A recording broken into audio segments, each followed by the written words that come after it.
اعوذ باللہ من الشیطان الرجیم، بسم اللہ الرحمن الرحیم۔ الفضل انٹرنیشنل، منگل 9 مئی 2023۔ کلام امام الزمان علیہ السلام۔ اپنے دل کو نفسانی اغراض و ظلمت سے پاک کرنے کی ضرورت ہے۔ جو شخص محض اللہ تعالیٰ سے ڈر کر اس کی راہ کی تلاش میں کوشش کرتا ہے اور اس سے اس امر کی گرہ کشائی کے لیے دعائیں کرتا ہے تو اللہ تعالیٰ اپنے قانون والذین جاہدوا فینا لنہدینہم سبلنا، العنکبوت آیت 70، یعنی جو لوگ ہم میں سے ہو کر کوشش کرتے ہیں ہم اپنی راہیں ان کو دکھا دیتے ہیں کہ موافق خود ہاتھ پکڑ کر راہ دکھا دیتا ہے اور اسے اطمینان قلب عطا کرتا ہے۔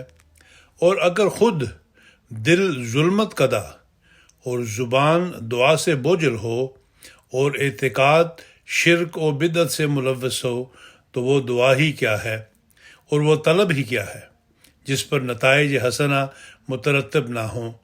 جب تک انسان پاک دل اور صدق و خلوص سے تمام ناجائز رستوں اور امید کے دروازوں کو اپنے اوپر بند کر کے خدا تعالیٰ ہی کے آگے ہاتھ نہیں پھیلاتا، اس وقت تک وہ اس قابل نہیں ہوتا کہ اللہ تعالیٰ کی نصرت اور تائید اسے ملے۔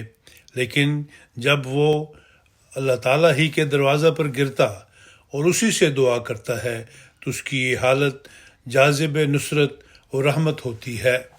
خدا تعالیٰ آسمان سے انسان کے دل کے کونوں میں جھانکتا ہے اور اگر کسی کونے میں بھی کسی قسم کی ظلمت یا شرک و بدعت کا کوئی حصہ ہوتا ہے تو اس کی دعاؤں اور عبادتوں کو اس کے منہ پر الٹا مارتا ہے، اور اگر دیکھتا ہے کہ اس کا دل ہر قسم کی نفسانی اغراض اور ظلمت سے پاک صاف ہے تو اس کے واسطے رحمت کے دروازے کھولتا ہے اور اسے اپنے سایہ میں لے کر اس کی پرورش کا خود ذمہ لیتا ہے۔